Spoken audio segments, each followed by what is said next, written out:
വാർത്തയിലേക്ക് പോകണം. Hema കമ്മിറ്റിക്കും special investigation ടീമിനുമെതിരെ നടി മാല പാർവതി രംഗത്ത് വന്നിരിക്കുന്നു. വളരെ പ്രധാനപ്പെട്ട ഒരു വിവരമാണ്.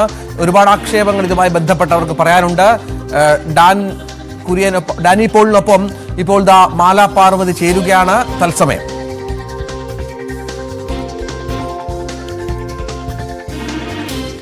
എന്തുകൊണ്ട് ഇങ്ങനെ ഒരു തീരുമാനത്തിലേക്ക് പോകാനായിട്ട്? വലിയൊരു ധർമ്മസങ്കടം സംഭവിച്ചുകൊണ്ടാണ്. ഹേമ കമ്മിറ്റിയിൽ നമ്മൾ സംസാരിക്കുന്ന സമയത്ത് നമ്മൾ വർക്ക് ചെയ്യുന്ന സിനിമാ മേഖലയിൽ സുരക്ഷിതമല്ലാത്ത അല്ലെങ്കിൽ ആശാസ്യമല്ലാത്ത പല കാര്യങ്ങളും സംഭവിക്കുന്നുണ്ട് എന്നുള്ള നടി ആക്രമിക്കപ്പെട്ടപ്പോൾ മുതലുണ്ടായ ഒരു സ്ത്രീകളുടെ ഒരു റെസിസ്റ്റൻസിൻ്റെ ഭാഗമായിട്ടുണ്ടായ കമ്മിറ്റിയാണ്. അപ്പോൾ അവിടെ നമ്മളെ വിളിച്ച് നമ്മുടെ അനുഭവങ്ങളൊക്കെ ചോദിച്ചപ്പോൾ സത്യസന്ധമായി നമുക്കറിയാവുന്നതും നമുക്ക് അനുഭവിച്ചതുമായ എല്ലാ കാര്യങ്ങളും പറഞ്ഞു. അതൊരു പരാതിയായിരുന്നില്ല, അതൊരു കേസ് കൊടുക്കലായിരുന്നില്ല, ഒന്നും ആയിരുന്നില്ല. നമ്മൾ അനുഭവം തുറന്നു പറയലായിരുന്നു. അപ്പോൾ അതിനകത്ത് അവർ പറഞ്ഞിട്ട് നമുക്ക് നാളെ ഒരു നിയമമൊക്കെ ഉണ്ടാകും അതിനു വേണ്ടിയുള്ള ഒരു കമ്മിറ്റി റിപ്പോർട്ട് അങ്ങനെയാണ് മൊഴി കൊടുത്തത്. അതിനുശേഷം പിന്നീടുണ്ടായ ബഹളം എല്ലാവർക്കും അറിയാവുന്നതാണ്. ഇഷ്യൂസൊക്കെ ആയിട്ട് ഹൈക്കോടതി ഇടപെട്ടു. ഇതെല്ലാം തന്നെ FIR ആയിട്ട് കൺവേർട്ട് ചെയ്തു.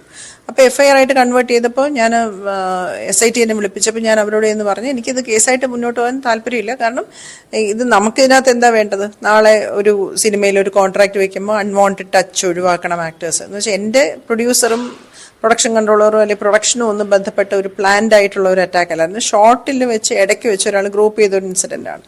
അപ്പോൾ അതുപോലെ ഹിയർസേ ആയിട്ട് ഞാൻ പറഞ്ഞ കാര്യങ്ങളൊക്കെ 2 FIR ആണ് ഞാൻ പറഞ്ഞതിൻ്റെ അടിസ്ഥാനത്തിൽ ഇട്ടേക്കുന്നത്. രണ്ടും ഇന്ന് റെലവൻ്റ് അല്ലാത്ത കാര്യങ്ങളാണ്. അപ്പോൾ അതുകൊണ്ട് അതെനിക്ക് കേസ് കൊടുക്കാനായിട്ട് താല്പര്യമില്ല എന്ന് അവരോട് ഞാൻ പറയുകയും വീഡിയോയിൽ പറയുകയും എഴുതി കൊടുക്കുകയും ചെയ്തു. അതിനുശേഷം കുറേ ദിവസം കഴിഞ്ഞ് ഞാൻ അറിയുന്നത് നമുക്ക് സിനിമയിൽ സിനിമ സ്ത്രീകളുടെ വിഷയത്തിലൊക്കെ വളരെ പ്രോ ആയിട്ട് നിൽക്കുന്ന നമുക്കൊരു റിയൽ ആയിട്ട് ഇഷ്യൂ വന്ന സപ്പോർട്ട് ചെയ്യുന്ന കുറച്ച് ആൾക്കാരുണ്ട് സിനിമയിൽ. അങ്ങനെയുള്ളതിൽ പ്രധാനപ്പെട്ട ഒരാളാണ് അലക്സ് എന്ന് പറയുന്ന പ്രൊഡക്ഷൻ കൺട്രോളർ അന്നായിരുന്നു. ഇന്ന് സിനിമയുടെ പ്രൊഡ്യൂസർ തന്നെയാണ് അദ്ദേഹം. അപ്പോൾ അദ്ദേഹത്തിനെയൊക്കെ വിളിച്ചിട്ട് അദ്ദേഹത്തിന് മാനസിക സംഘർഷം ഉണ്ടാകുന്ന തരത്തിൽ ചോദ്യം ചെയ്തു. ക്രൈംബ്രാഞ്ച് ആണെന്ന് തോന്നുന്നു.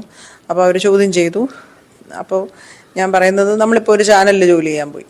ഇപ്പോൾ ഏഷ്യാനെറ്റ് ഞാൻ പണ്ട് ആങ്കറായിരുന്നു. നമുക്ക് ആ സ്ഥാനത്തേക്ക് ഇപ്പോൾ സുപ്രഭാതം പോലൊരു ഷോ ഒക്കെ തന്ന ശശികുമാർ സാറിനെ പോലെയുള്ള സക്രിയ സാറിനെ പോലെയുള്ള ഒക്കെ ആയിരിക്കും.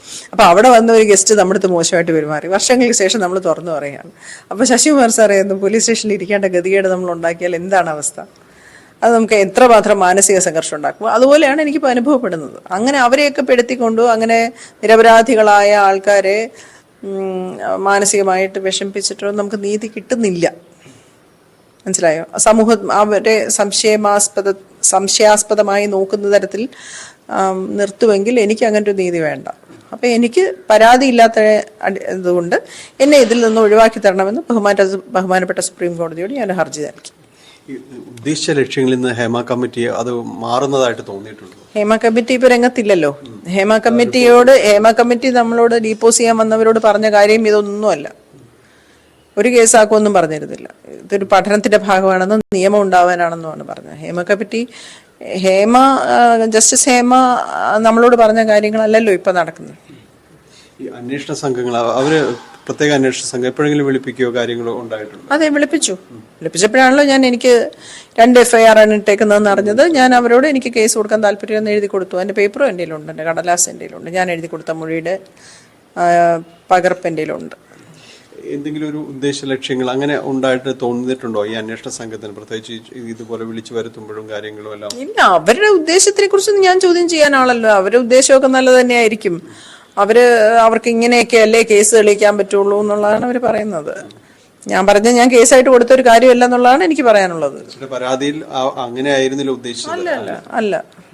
നമുക്ക് നാളെ ഒരു സിനിമ പോലെ ഒരു സമയത്ത് ഷൂട്ടിങ്ങിന് വരുമ്പോൾ കോൺട്രാക്റ്റ് ഒക്കെ സൈൻ ചെയ്യണം. അവിടെ അൺവാണ്ടഡ് ആയിട്ട് ഡയറക്ടർ പറയാത്ത ഒരു ടച്ച് ഉണ്ടാവാൻ പാടില്ല.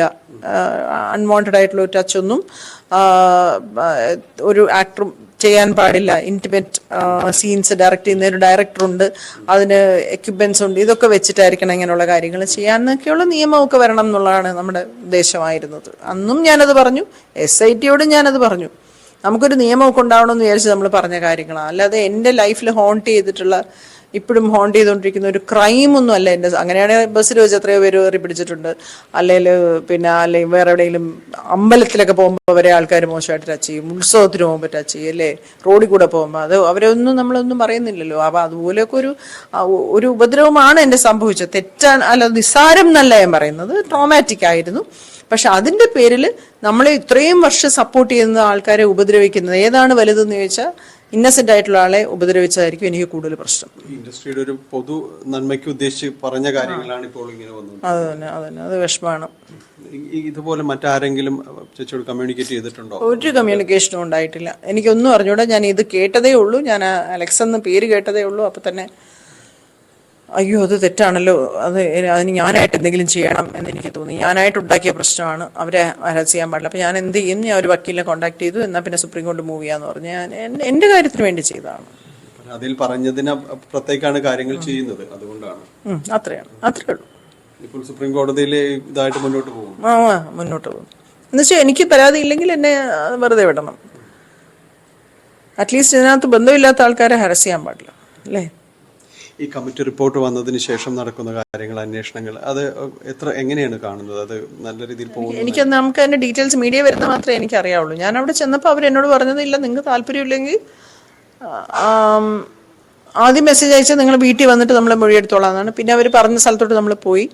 അപ്പോൾ അവർ കുറച്ച് നേരം എടുക്കുള്ളൂ, കുറേ സമയം എടുത്തു. മൊഴിയെടുത്തപ്പോൾ നമ്മൾ ഡീറ്റെയിൽ ആയിട്ട് എഴുതി കൊടുത്തു. നമുക്കതിനകത്ത് പരാതിയില്ലാത്തതിന്റെ കാരണം എന്താണെന്ന് എല്ലാം പറഞ്ഞതാ. പരാതിയില്ല എന്ന് പറഞ്ഞാൽ പിന്നെ ഇത് മുന്നോട്ട് പോകില്ല എന്നും പറഞ്ഞിരുന്നു. ആ വാക്കാൽ തന്ന ഉറപ്പും ലംഘിച്ചിരിക്കുകയാണല്ലോ.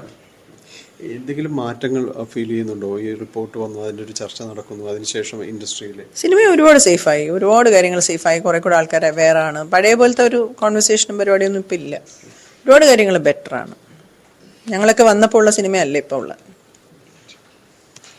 രഞ്ജിത്ത, തീരുമാനങ്ങൾ എന്തുകൊണ്ട് അങ്ങനെ ഒരു തീരുമാനത്തിലേക്ക് വന്നു എന്നതടക്കമുള്ള കാര്യങ്ങളാണ് ശ്രീ മാലാപാർവതി ഇതിൽ വ്യക്തമാക്കുകയും ചെയ്തത്. എന്തായാലും ആ തീരുമാനത്തിൽ ഉറച്ചു നിൽക്കുന്നു, അതിൽ മാറ്റമൊന്നുമില്ല. സുപ്രീം കോടതിയിൽ തന്നെ പറയാൻ ഇടയായ സാഹചര്യം ഇതാണ്. അതോടൊപ്പം തന്നെ ഹേമ കമ്മിറ്റി റിപ്പോർട്ട് വന്നതിന് ശേഷം ഇൻഡസ്ട്രിയിൽ ഉണ്ടായ കാര്യങ്ങളും സ്വാഗതാർഹമാണ് എന്ന് തന്നെയാണ് അവർ പറയുന്നത്. രഞ്ജിത്ത,